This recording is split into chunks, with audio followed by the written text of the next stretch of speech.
Students कैसे हो।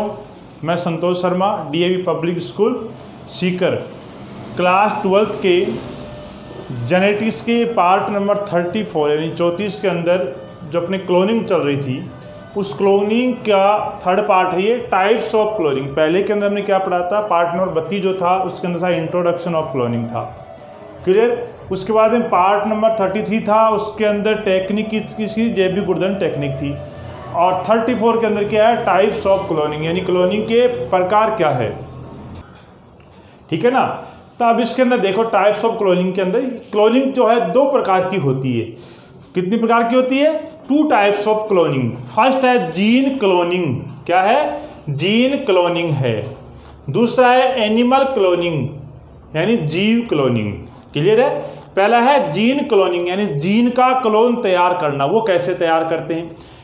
Second है एनिमल क्लोनिंग यानी एक संपूर्ण जीव का निर्माण अपन कैसे करते हैं। दो तरीके के, एक तो मैंने बताया जीन क्लोनिंग और एक बताया जीव क्लोनिंग यानी एनिमल क्लोनिंग, क्लियर। अब फर्स्ट 1 by 1 अपन स्टडी करते हैं। फर्स्ट अपन लेते हैं जीन क्लोनिंग। जीन क्लोनिंग का सीधा सीधा अर्थ तो यह है कि एक जीन को तैयार करना, एक जीन के क्लोन को तैयार करना। अब ये जीन का क्लोन अपन तैयार क्यों करते थे, ऐसी टेक्निक्स हैं जो अपन आगे अपने इसके जो एप्लीकेशन ऑफ क्लोनिंग पढ़ेंगे उसके अंदर बताएंगे कि इसे कितना इंपॉर्टेंट है, क्यों इनको तैयार अपन करते हैं।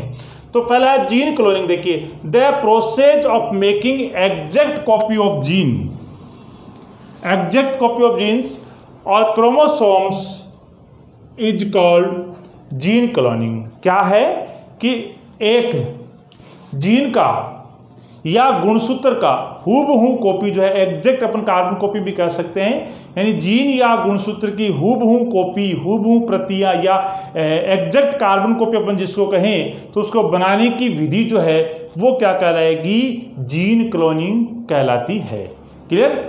This cloning is useful for DNA study, यानी जो जीन क्लोनिंग है उसका अपन यूजफुल किसके अंदर उपयोगी है, ये है डीएनए की स्टडी यानी डीएनए का अध्ययन करने के अंदर ये जो जीन क्लोनिंग है वो बहुत ही महत्वपूर्ण टेक्निक होती है। For this process cloning carries और thermocycler instrument is use which are mainly useful in polymerase chain reaction.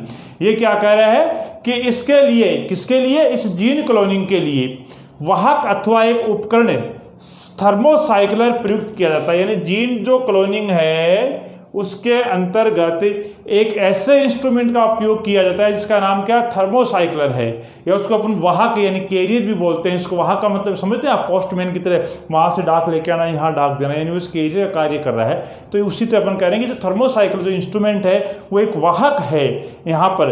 तो वाहक अथवा एक उपकरण थर्मोसाइक्लर का प्रयोग किया जाता है। थर्मोसाइक्लर का वैसे तो मेनली उपयोग किसके अंदर किया जाता है, पीसीआर के अंदर किया जाता है, पॉलीमरेज चेन रिएक्शन के अंदर किया गया है, जो अपने जेनेटिक्स के अंदर ही पहले हमने पढ़ा था कि पीसीआर क्या है, जिससे अपन खूब सारी अपनी कॉपियाँ वहाँ पर बनाई थी फोटोकॉपी मशीन की तरह, तो वही है। तो जीन क्लोनिंग क्या हो गया, हूबहू कॉपी है किसकी, जीन और क्रोमोसोम्स की, क्लियर है। किसके लिए उपयोगी है, डीएनए की स्टडी के लिए उपयोगी है। इसमें कौन से इंस्ट्रूमेंट का उपयोग किया जाता है, थर्मोसाइक्लर का किया जाता है। थर्मोसाइक्लर क्या है, वाहक की तरह कार्य करता है। थर्मोसाइक्लर का उपयोग कहाँ किया जाता है, पीसीआर में भी किया जाता है। तो ये थी आपकी gene cloning. Number 2 animal cloning यानी एक जीव क्लोनिंग जिसको आप कहेंगे। एक ग्रुप ऑफ एनिमल यानी क्या कर रहा है ये, एक ग्रुप ऑफ एनिमल यानी जीवों का एक ऐसा समूह है, ध्यान से सुने, एक ग्रुप ऑफ एनिमल यानी जीवों का एक ऐसा समूह है, related by descent, related by descent, descent का मतलब हो गया पूर्वज, डिसेंट का मतलब क्या हो गया, पूर्वज, क्या हो गया, पूर्वज, यानी जीवों का ऐसा समूह है जो किसके समान हो, किससे संबंधित हो, अपने पूर्वजों से संबंधित हो या अपने पूर्वजों के समान हो। इन मोस्ट कैरेक्टर किन किन के अंदर, यानी अपन के साथ पूर्वजों के समान हो, लेकिन किस में समान होना चाहिए, वो मुख्य लक्षण कौन कौन से हैं जो पूर्वजों के क्या हो उसके समान होने चाहिए। जैसे कौन कौन से, in most character like general appearance यानी सामान्य जो है दिखावट जिसको आप कहेंगे, देखने पर हमें वो कैसा लग रहा है। फीचर साइज है, कॉन्फ़िगरेशन है, यानी सामान्य जो दिखावट हो गई, उसकी विशेषताएं हो गई, आकार में हो गया, विन्यास में हो गया, आदि ऐसे लक्षण हैं जो उस नस्ल के संबंधित होंगे, या अपन ये कह सकते हैं इन लक्षणों के अंदर, यानी दिखावट है, आकार है, विन्यास है, विशेषता है, इन लक्षणों का किसके समान होगा? वो अपने पूर्वजों से संबंधित होगा, अपने पूर्वजों के समान दिखाई देगा, तो वो क्या हो जाएगा स्टूडेंट? एनिमल क्लोनिंग होगा। यानी जीव जो होता है, पूरा का पूरा जीव जो होता है वो अपने पूर्वज के समान हमें दिखाई देता है, चाहे वो लक्षण में देखें, विन्यास में देखें, आकार में देखें, और कैसे भी अपन देखें देखने में, तो वो अपने पूर्वज के समान है, तो उसको अपन क्या बोलते हैं? एनिमल क्लोनिंग कहते हैं। It is done by 3 methods. It is done by 3 methods, यानी इस प्रकार की क्लोनिंग की 3 विधियां होती है। कौन कौन सी विधियां होती है? 3। फर्स्ट है ब्लास्टोमियर सेपरेशन। कौन सी है? ब्लास्टोमियर सेपरेशन, ब्लास्टोमियर पृथक्करण। सेकंड है होनोलुलु टेक्निक। क्या कहा है? होनोलुलु टेक्निक, होनोलुलु तकनीक। और थर्ड क्या है? Nuclear transfer technique, nuclear transfer technique, यानी केंद्रक प्रतिरोपण तकनीक। तो ये 3 मेथड ऐसी हैं जो एनिमल क्लोनिंग के अंदर पढ़ी जाएगी, तो इनको अपन 1 बाय 1 अपन स्टडी अपन करते हैं। ठीक है, तो अब 1 बाय 1 अपन देखते हैं। तो फर्स्ट है इसके अंदर ब्लास्टोमियर सेपरेशन। जैसा उसका नाम है वैसा ही इसका काम है। क्लियर? ब्लास्टोमियर पृथक्करण, पृथक्करण का मतलब अलग अलग होना, ब्लास्टोमियर मतलब ब्लास्टोमियर का अलग अलग होना। अब ये जो चीज़ लिखी है मैंने उसको डायग्राम के अंदर भी आपको बता दिया है। फर्स्ट है fusion of male and female gamete form zygote. ये क्या कर रहा है कि जब एक मेल गैमीट और एक फीमेल गैमीट का संयुग्मन होता है, फ्यूजन होता है, तो फॉर्म जाइगोट, यानी एक जाइगोट बनता है। जैसे मैंने यहाँ बना दिया, ये जो साइन लेयर का है वो मेल का और ये किसका है? फीमेल का। यानी ये एक मेल गैमीट ले लिया, ये हमने क्या ले लिया? एक फीमेल गैमीट। दोनों का जब हमने फ्यूज करवाया तो किसका निर्माण हुआ है? यहाँ पर लिखा मैंने जाइगोट। तो फर्स्ट पॉइंट ये कह रहा है कि fusion of male and female gamete form zygote. Clear है? फिर क्या लिखा? Initial embryonic cell called blastomere are formed by the cleavage of zygote. यानी ये क्या कह रहा है कि जब मेल गैमीट और फीमेल गैमीट इनका जब फ्यूजन हुआ तो क्या बना? जाइगोट बना। जब जाइगोट के क्लीवेज यानी जब विदलन हुआ, क्लीवेज को हिंदी में बोलते हैं विदलन, और जाइगोट का मतलब होता है युग्मनज। क्लियर? एक होता है युग्मक और एक होता है युग्मनज।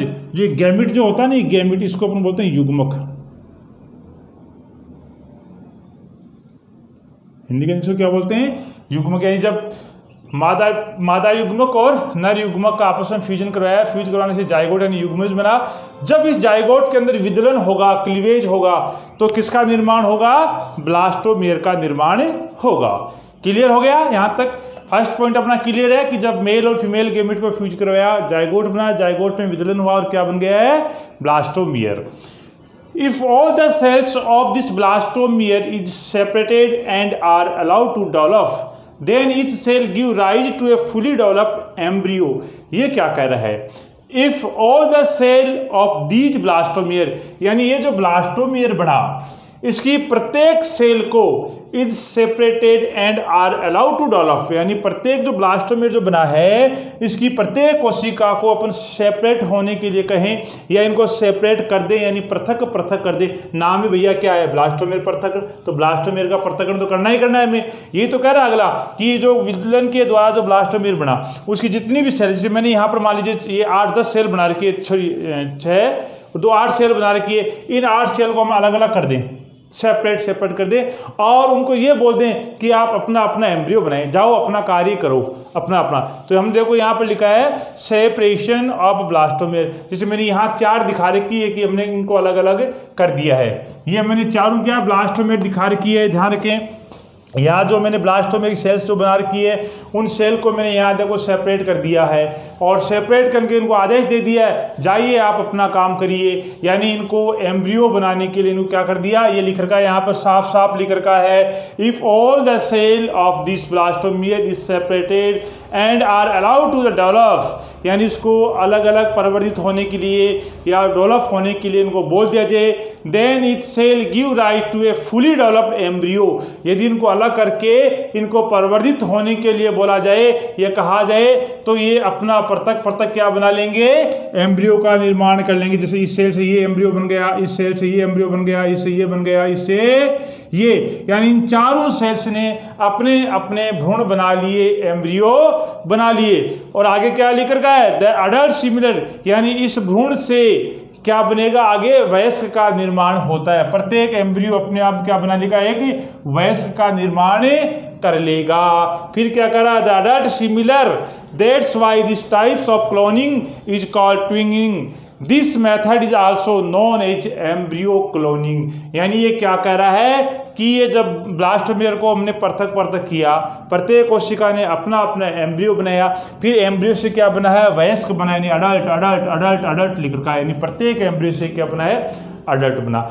अब नीचे मैंने क्या लिख रखा, आइडेंटिकल टू एम्ब्रियो, मतलब ये जो अडल्ट यहाँ पर बने हैं, ध्यान रखें ये जो अडल्ट हमने बनाए हैं ये अडल्ट किसके आइडेंटिकल होंगे, किसके समकक्ष होंगे, यानी किसके जैसा होगा, तो ये एम्ब्रियो की, क्लियर।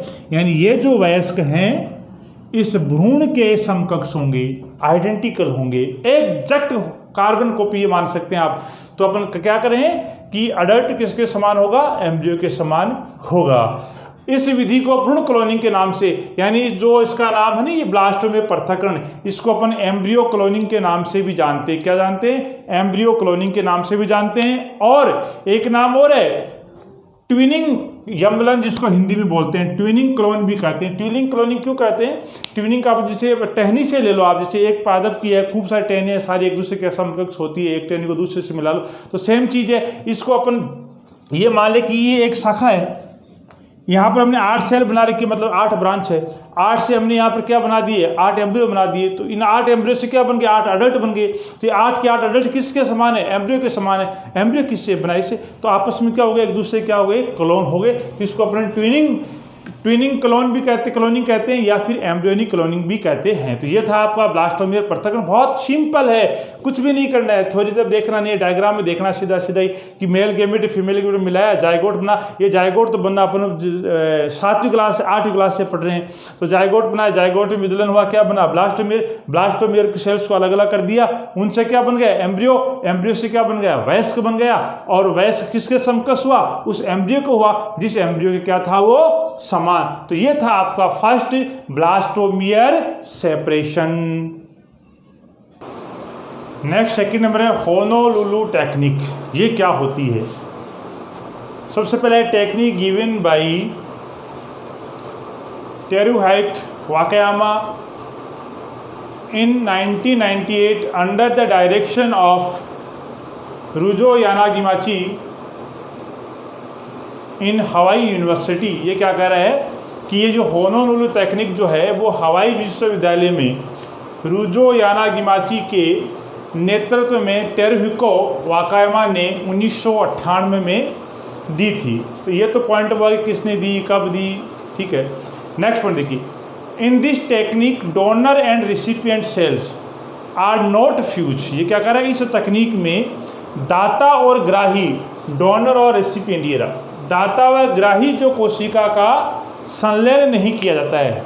क्या कहा हमने, in this technique donor and recipient cell are not fuse but like Gurdon techniques nucleus of donor cell is implanted into the egg cell. ये क्या कर रहा है, जो दाता कोशिका जो ग्राही कोशिका है ना उसको आपस में फ्यूज नहीं किया जाता है, बल्कि जो गुर्दन टेक्निक थी, जेबी गुर्दन टेक्निक, जो इससे प्रीवियस लेक्चर के अंदर आपने पढ़ी थी, जेबी गुर्दन टेक्निक, उस टेक्निक की तरह दाता कोशिका का जो केंद्रक जो है उसको किस में शिफ्ट कहता है, अंड कोशिका में डाल दिया जाता है। शर्त इतना ही ध्यान रखना है, इंपॉर्टेंट पॉइंट है इसका ये, इसमें एक ही ऐसा पॉइंट है जो इम्पोर्टेंट है कि in this technique donor and recipient cell are not fused, यानी दाता और जो ग्राही कोशिका जो होती है उनको कोशिकाओं का संलयन नहीं किया जाता है, लेकिन दाता कोशिका का जो केंद्रक है उसको अंड कोशिका के अंदर शिफ्ट कर दिया जाता है। क्लियर, समझ में आ गया?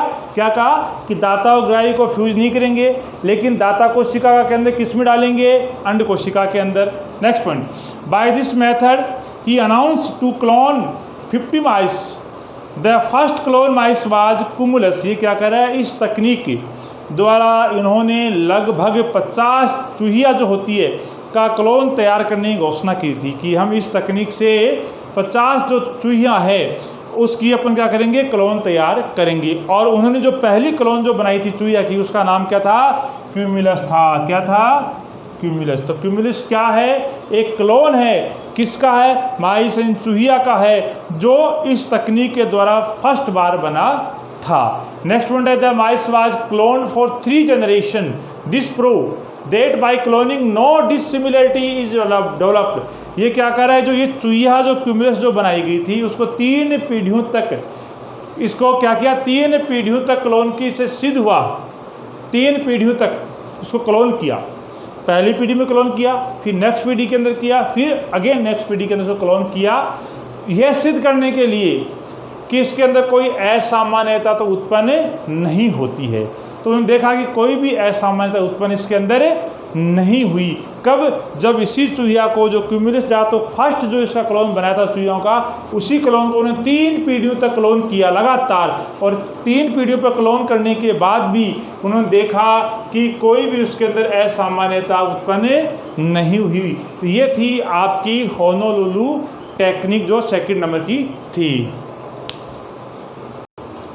थर्ड अपनी है न्यूक्लियर ट्रांसफर टेक्निक, यानी केंद्रक प्रतिरोपण तकनीक। ठीक है, ये क्या है? In this technique the cloning of whole organism without involving fertilization process. ये क्या कर रहा है कि इस प्रकार की तकनीक में, यानी जो केंद्रक प्रत्यारोपण जो तकनीक है, इसमें संपूर्ण जीन की क्लोनिंग बिना निषेचन की प्रक्रिया में की जाती है। यानी इसके अंदर निषेचन की क्रिया है वो नहीं होती है। निषेचन का मतलब जो मेल और फीमेल जो होता है उनका जो है दोनों का क्या हो गया? आपस में फ्यूजन नहीं करवाया जाता है।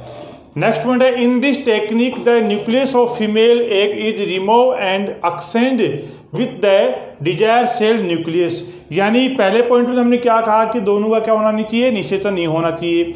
अगला पॉइंट है इस तकनीक में मादा के अंडे से केंद्र को हटा करते, वही जो अपने पहले जो जे.बी. गुर्दन वाली टेक्निक पढ़ी थी, सेम वैसा ही प्रोसेस है, कोई चेंज नहीं है, सेम टेक्निक है। क्योंकि वहाँ भी हमने लिखा था जो वर्ल्ड मोस्ट फेमस जो भेड़ थी, शीप जो थी डोली, उसका क्लोन भी हमने किससे तैयार किया था? जे.बी. गुर्दन टेक्निक के द्वारा, यानी वही जो केंद्रक प्रत्यारोपण तकनीक है इसी के द्वारा हमने उसको तैयार किया था। तो इसमें सेम चीज़ है। इस तकनीक में मादा के अंडे से केंद्रक हटाकर वांछित कोशिका का केंद्रक वहां पर प्रतिरोपित किया जाता है। वांछित कोशिका मतलब क्या हो गया? जिस कोशिका से अपन क्लोन तैयार करना चाहते हैं, यानी जो क्लोन बना उसके अंदर जिसके गुण होने चाहिए थे उसका केंद्रक, उसको अपन बोलते हैं वांछित कोशिका। तो इसके केंद्र को हमने किसके अंदर ट्रांसफर कर देंगे?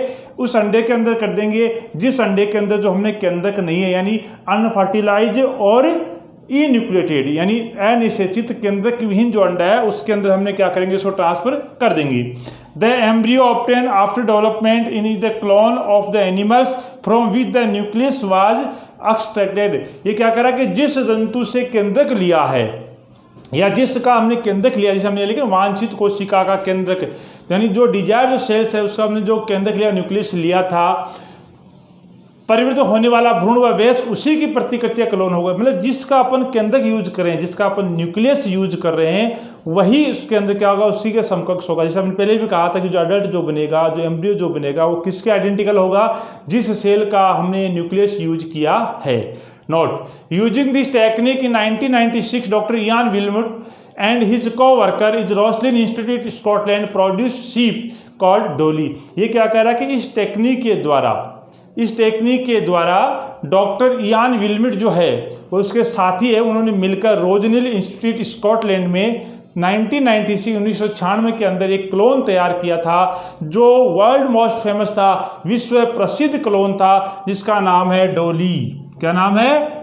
डोली है। उस क्लोन को यानी इस डॉली भेड़ को किस विधि के द्वारा बनाया गया था? न्यूक्लियर ट्रांसफर टेक्निक के द्वारा ही बनाया गया था। तो ये आपकी थर्ड जो है मेथड है न्यूक्लियर ट्रांसफर टेक्निक। अब इसकी एप्लीकेशन जो है किसकी? इसकी न्यूक्लियर ट्रांसफर टेक्निक की अगला आप जो अपना नेक्स्ट पार्ट होगा पार्ट नंबर 35 अपन उसके अंदर ये प्रोसेस ऑफ क्लोनिंग के नाम से अपन क्या वहाँ पढ़ेंगे, यानी वहाँ पर अपन इस डॉली भेड़ को बनाएंगे कि डॉली भेड़ का निर्माण किस तरीके से किया गया था। तो इसके अंदर आपको डाउट या कोई क्यूरीज हो तो आप कमेंट सेक्शन में कमेंट कर सकते हैं। Thank you.